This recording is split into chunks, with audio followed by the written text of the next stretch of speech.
Hey everybody, today we're taking a look at Nightwing, A Night in Bloodhaven, Compendium 2.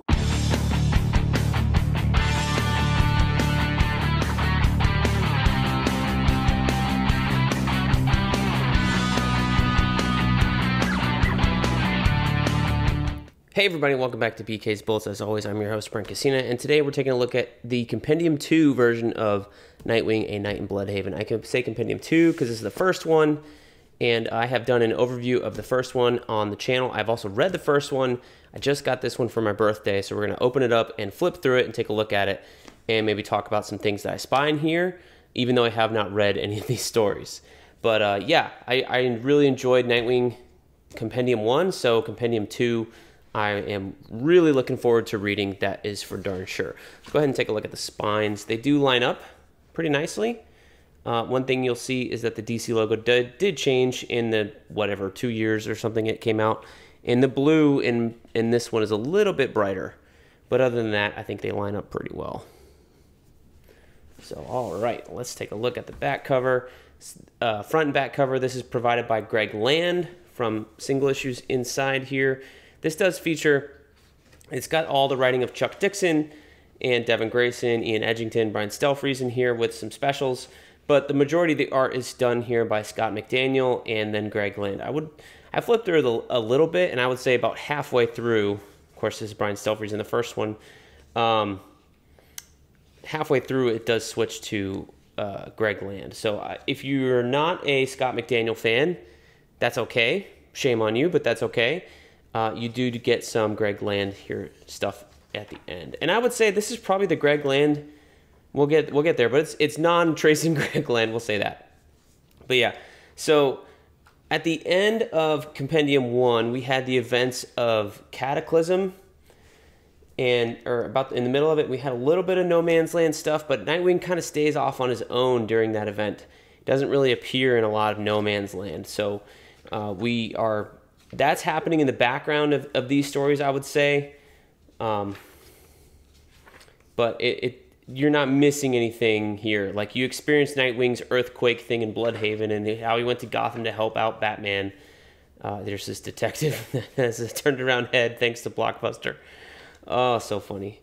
But this is, so No Man's Land's taking place, I would think, as these stories are happening, but they're not No Man's Land stories. So this is just him still in Bloodhaven.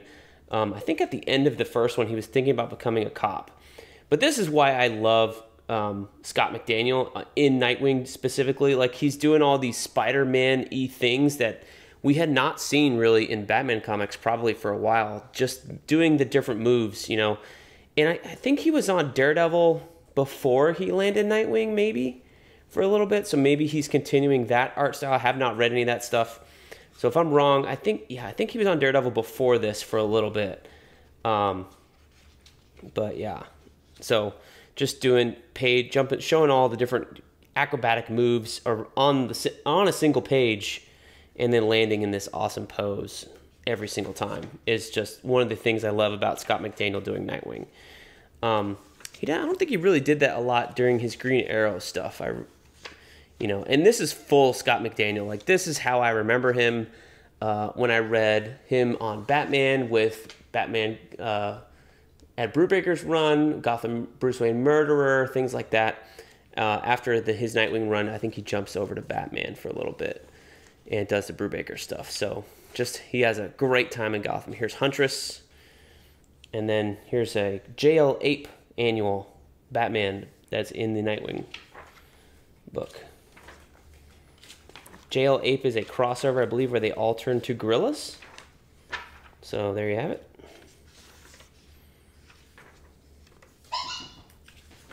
We're still going here on this JL Ape story. And here's some Greg Land. This is the famous first date of Barbara Gordon and Nightwing. This is a really famous issue. This is Birds of Prey number 8. So yeah, Greg Land was doing Birds of Prey for a little while, and Barbara at this time was paralyzed doing her Oracle stuff, and they go on a date. Apparently it's a really good issue, and we'll jump back to Scott McDaniel. Superman, talking to Nightwing. Of course, Nightwing got his name from the Superman ancient Kryptonian character. I just love these poses, man. It's so good. Tad, Nightwing, get to find out what happens to him in this volume. They were kind of setting him up in the end of the last volume to be this kind of anti-hero or misled superhero. Double Dare. So, awesome stuff. All right, let's skip ahead a little bit. There's KG Beast.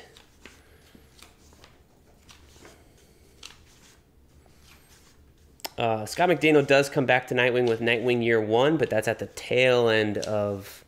That's the end of Devin Grayson's run, 1 year later, Infinite Crisis, I think is when that's told. So you're about halfway through. Still in Scott McDaniel territory. Let's get to some Greg Land stuff so we can talk about Greg Land. Here we go. That's Patricia Mulville. No, this is Greg Land. Yeah, penciler and Drew Gracie inker. All right, so Greg Land. He's kind of a laughing stock now, I would say, or maybe less. When he was doing Ultimate Fantastic Four, he was definitely, we'll call him a laughing stock. People were looking at his stuff and finding images where he was lightboxing things and putting them into comics. There's a lot of images of Ultimate Sue Storm out there with her mouth open that people think came from questionable adult sources. We'll just call it that. And, I don't think this Greg Land was doing that. If he was hiding it a whole lot better than he did later in his career. This is, to me, this all looks like a penciler penciling, doing the job. If there is lightboxing here, maybe you can't tell. There's some of his stuff still looks like a little flat, like this face here from Dick in the corner. But all in all, I'm not going to blame Greg Land for that. Like, there's a lot more work and I feel like effort put into this stuff than some of the stuff I've seen in the past. And it could also be the coloring. He got a new colorist at some point in time. Maybe it was on Sojourn when he went to CrossGen after this, and just made it look a little bit more lifelike and brought out all the kind of the flatness of his drawings and maybe improved that. And he was like, hey, maybe I have to do less because my colorist is doing a lot more work. But yeah, I'm not sure. This is The Hunt for Oracle, I believe. It says Hunting Oracle. I think it's a crossover with Birds of Prey. Patrick Zurcher doing the art on this particular issue. Great stuff. And then this is Action Comics. Can't tell who's drawing that off the top, but more Superman and Nightwing. Never a bad thing. And then this is the woman on the back cover. I don't know if that's Red Mist or something else, but Red Mist, I think, was the Bendis character in Action Comics. I think it was a little bit different. But yeah, honestly, I'm excited to read this Greg Land stuff because it looks really good. And if you recall, in Compendium 1, Greg Land he did the first 4 issues here of the Nightwing miniseries when Dick had the long ponytail and first got his blue costume. So it's kind of his return to form to the character. But man, just looks great. All the art in here, to me, looks great. It's a completely different style from Scott McDaniel to Greg Land, but honestly, I think it's awesome. I think it's a great switch up. That's not Greg Land. Neither is that. Here's some more Greg Land. So yeah, he gets into the women stuff, and I feel like once they figured out Greg could draw women really well, that's where he kind of got pigeonholed into this, lightboxing thing or whatever. This is the Officer Down crossover. So they don't present any other things of Officer Down. Officer Down is long out of print. There is a trade paperback. I do have it from when I was in middle school, and I've read it recently and done a review on the channel. So if you want to find out about that, you can go watch that video. But this is part 5 of, I think, a 7 or 8 part crossover where they actually found out who shot Commissioner Gordon. And then in the next issue, we're out of that crossover and back into the regular Nightwing stuff. So I think that's the only thing in this compendium that you're like, hey, I'm missing stuff here. I'm missing a story. But yeah, this is Shrike. I believe it's a Nightwing villain that came out during this run. Again, have not read all this stuff, but really fun. And then some Secret Files and Origin stuff in the back. And then the covers to the trade paperbacks. Weirdly, though, this is the cover to the first trade paperback, which should have been in this volume. Not this one, but this does all like the little 6-issue trade paperbacks, I think, into volume 7 here with J.G. Jones and Greg Land. I think J.G. Jones doing that issue here, that front issue, and that's probably, yeah, that's on the front here, right? Boom, with some superimposed red stuff on the back. But this one did have, I thought it had, nope.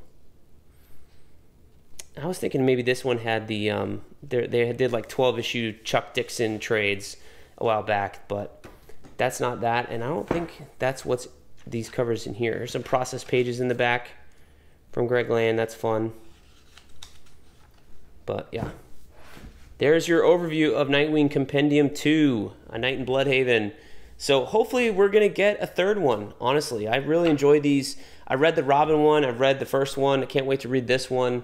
Then we got the 2 Starman ones that are done. We need another JSA compendium. That's for darn sure. We got that one a couple years ago. Still waiting on volume 2 of that. And it seems they're doing a Green Lantern compendium. It was labeled Compendium 1. I think now it's just Rebirth. But they already have a Compendium 2 coming out in 2026. So that's interesting to look at. But yeah, we need to continue the series, DC. I'm still waiting on a Robin Compendium 2, to be honest. Robin Tim Drake. Where are those stories? Where's my JSA compendium? You got more work to do. Let's pump these out. I think these are great. Like, if you're not going to get to a DC's Finest and you've already got this format, this is a great format to put stuff out in and kick the DC's Finest stuff to the weird 60s Silver Age stuff that people seem to be interested in that for. That's fine. Because I like this format. I think it's really good, especially for, you know, these are all one and done. Most of these, at least the first volume, was like one and done storylines. And then looking at the table of contents, there's a couple crossovers here. There's a couple 2-parters, you know, but none of these are like part 5 or 6 parters, right?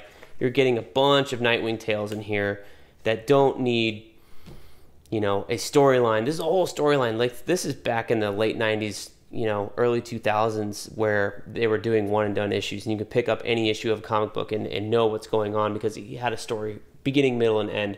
And I think that's what I really had fun with this first volume with, is when we got out of that first miniseries and into the little stories, they were all building on something, but every story was its own thing.